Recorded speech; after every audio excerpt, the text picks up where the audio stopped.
There's a popular saying in biblical studies: every text has a context. In other words, we should never read a passage of scripture in isolation. We should never just take scripture at face value, because there's always, always, always more to a passage of scripture than at first it seems. And today's Palm Sunday, and I'm sure there are going to be many sermons around palm branches and cloaks on the ground and singing rocks, and quite a bit, I'm sure, about donkeys. And all of them will be helpful preparations for Easter, I'm certain.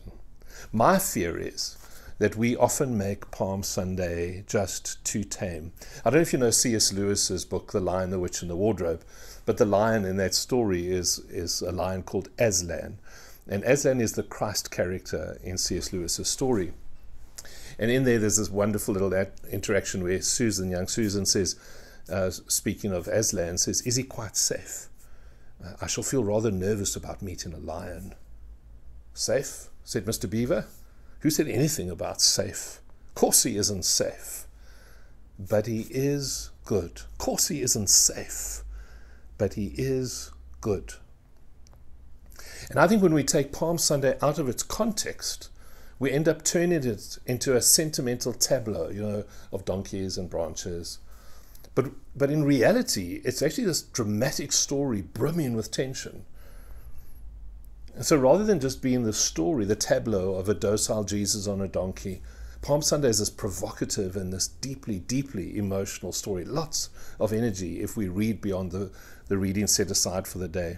In fact, the Palm Sunday story reminds me a bit of those movie scenes where you have this beautiful classical music playing while the screen is filled with all this carnage.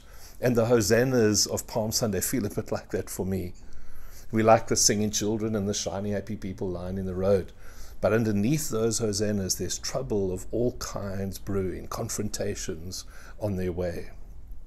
And quite weirdly, even the lectionary does this. We often leave out the bit of the story where Jesus weeps before he gets into Jerusalem. And I don't know why we leave it out, because that's also part of Palm Sunday. It's part of the exact same journey that he's on. I mean, listen, in verse 41 it says, "As he came closer to Jerusalem," in other words, he's not in there yet, he's still riding in on his donkey. "As he came closer to Jerusalem and saw the city ahead, he began to weep." That's also part of Palm Sunday.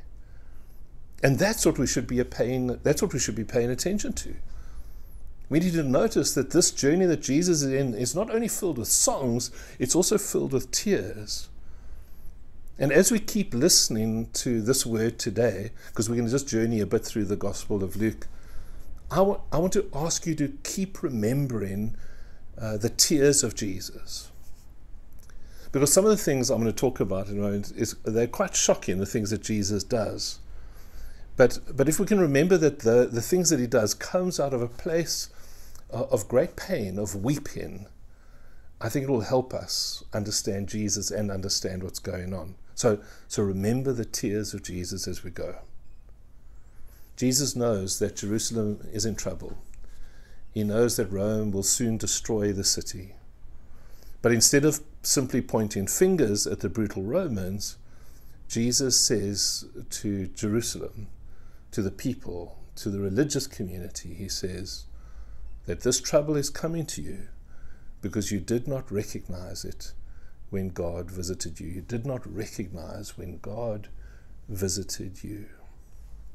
And I think it's so important for us to understand that such a thing is possible. It's possible that even if God was standing in front of us, that we could be so focused on our own agenda, that we could be so preoccupied with what we think should happen, that we don't even recognize it when God is standing in front of us. It's important to know that that is possible. So let's get back to our story. Jesus enters Jerusalem on a donkey. That's the symbol to say that he is a king who arrives in peace. He comes not as a warrior, he comes as a king of peace. But now the peculiar thing is that even though he comes as a king of peace, the very first thing he does when he gets to town is he goes and rips into the people selling sacrifices in the temple courts. He knows that religious corruption is going on there, and it drives him mad. He turns over their tables, and in John's gospel, in fact, he even ends up chasing the people out with a whip. It was quite a wild scene. Can you imagine? They're chasing someone with a whip. And then after all of that drama, Jesus ends up in an argument with some priests. They in a sense pick a fight with him. He ends up in this argument, this debate with them. And after that debate, Jesus turns to the people around him. I want you to notice he turns to the people around him and he tells them a parable. And the bottom line of that particular parable is that God's judgment is going to come crashing down on the priests and the religious leaders. Jesus tells that to the people. He doesn't go privately to the religious leaders and say, hey guys, you're in some trouble. It's like he summons the crowd. Listen to this. He's being provocative. And the religious leaders know it, and so they want to arrest him, but they're too afraid of the people. They know that the people are with Jesus. They know the people will defend Jesus, so they can't touch him. So then they try to trap Jesus in a discussion over Roman tax law, because they think if they can get him to say the wrong thing, then the Romans could deal with Jesus, and they don't have to have any part of it. And the masses, the people of the city wouldn't mess with the Romans. So let's see if we can catch him out. But these guys were slow to learn, slow to realize that Jesus was far wiser, far more insightful than they would ever be, and their attempts to trap him fail. So then they send along some other religious leaders to try and catch Jesus out, now not on tax law, but on biblical and theological questions around the resurrection of the dead. And in that conversation, Jesus' response to their questions is so amazing that it blows them away. And it blows them away so much that no one dares ask any questions. Kind of Jesus' response just shuts down the conversation, so they can't catch him out on that either. Slowly they might be learning that if you want to pick an argument with someone, Jesus may not be your guy. And the reason not is that you will never, Jesus knew they were doing this, you will never fit him in a box. You will never, I want to say, you will never fit him in a box of your own making. Then again, after that, Jesus ends up once more speaking to the crowd, speaking to the people. And this time he says to the people, not to the teachers, not to the leaders, he says to them, now beware of these teachers of the law. You know, they like their fancy religious clothes. They like being respected in society. They like sitting at the top table in the synagogue. And yet, despite that, they will shamelessly go and cheat the widows out of their property. Then they'll go pray long, fancy prayers in public so everyone thinks that they're very religious. And after calling them out, he finishes his warning with the words, because they do this, they will be severely punished. It's quite a thing to do that to someone in public. So I don't think the teachers of the law burst into amazing grace when Jesus said that. Can I quickly interrupt the story to remind you, as we speak about these things, that we're still speaking about the same Jesus who rode into Jerusalem on a donkey as the King of Peace. Look what he's doing, and yet he comes as the King of Peace. Now, while Jesus is in the temple, he then sees some rich people put in quite a lot of money into the offering bag. And after they've done that, he then sees a poor widow come and give just a few cents, almost the smallest amount of money you could give. And then Jesus makes the observation. He says, you know, these rich people have given just a little bit out of their abundance. But this poor woman, she's given everything she has. Of course, in Jesus' day, widows were often abused and neglected, put aside. But the rich were accustomed to being fawned over, to being noticed, to being pandered to. Their voice mattered. And so Jesus turns the tables here and he says to the rich, you know, your gifts are okay, because it's always good to give to the Lord. Your gifts are okay. But if you want to see what real giving really looks like, then look at this woman. He elevates her, and in a sense, he humbles them. And I want to tell you, I think if your identity is in your money, if your pride is in your wealth, that little incident with Jesus would have been fighting talk.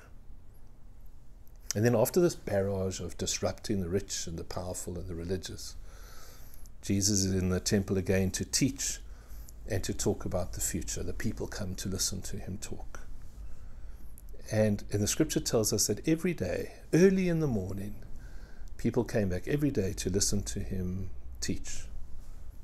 And I thought about the inconvenience, the commitment, the devotion, the longing that they would come early in the morning to listen to Jesus. And this is an important thing to understand. It's important for us to understand about ourselves that for some people, as it was then, it is now, for some people, Jesus was such good news. His words brought them encouragement and help. They loved him. But for others, he was an incredible, unsettling, provocative nuisance. And just in case we think we're talking about, the pagans, the people who found him most unsettling and most provocative were the religious people. The religious people like you and me. And he's still that today. Some love him, but some want to kill him. So the religious leaders eventually catch the break they had been hoping for. It came in the person of Judas. He was a guy in the inner circle who could betray Jesus when Jesus was vulnerable, when the crowds weren't around. So they promise him some money, and the rest, as they say, is history.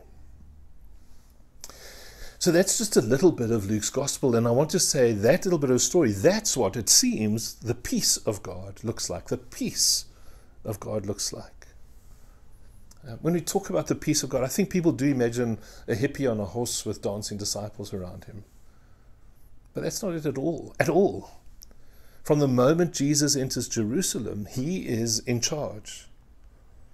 And it's quite absurd, I think, that we would think that Jesus, when he comes in peace, that would make him somehow convenient and compliant for us.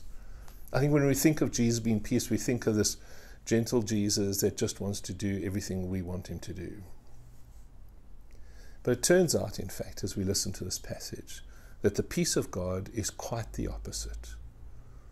The peace of God is quite the opposite. The peace of God involves confrontation and challenge and argument and even the shaming of the abusers. He doesn't bow to us. We bow to him. When I was preparing, I read these chapters just as one long story. And I was left with a sense, I'm not saying it is so necessarily, but for me, I was left with a sense that in the presence of Jesus, all these other characters just seemed so small, so small. When you read the story, it feels like they're just trying to play catch up with the king. They're trying to take on someone who's above their weight class. And I don't mean this in a smug way, but it's like he outsmarts them theologically. He outsmarts them politically. He outsmarts them intellectually. And what I mean by that is just more, they just can't corner him. They can't control him. They can't trap him. And as I said, he even shames the abusers of the widows, the people who in God's name take advantage of the most vulnerable in society. And he turns around and he elevates the poor, the widow, and he humbles the rich. He puts them in their place. And he goes to the religious priests and teachers of the day, and he says to them, and this is dramatic, he says to them, you're going to be broken and crushed because you have rejected God, because you missed God in your presence. It's a very interesting kind of peace. No wonder he was killed. About 2 weeks ago, I read an article in the Daily Maverick. It reported that in our city, at least 14 children had died from starvation in the past 15 months. 14 children in the space of the last 15 months. And we know that if we know of 14, that there have to be more, maybe even many more. And this is not happening in some impoverished country north of us or in a remote rural part of our land. These children have died on our doorstep. And I think every reasonable person has to ask the question, how is this possible? Recent headlines in our local newspaper describe heavily pregnant women sleeping on the floors of one of our government hospitals as they wait to deliver their children. Not on mattresses on the floor, on the floor. The deep-seated corruption of our government is well known. And as taxpayers, it's easy to be indignant that our money has been stolen and also has been squandered through incompetence. But the Holy Week reality is this. Like the religious leaders of Jesus' day, who were in fact the political leaders of Jesus' day, this is about far more than just theft and incompetence. This is about harm to human beings. The reason we see Jesus turning over tables and shaming religious leaders in public, the reason he speaks judgment on those teachers of the law, the reason he lifts up that poor widow and humbles the rich, is because Jesus saw the harm that the political and religious leaders and the system was causing.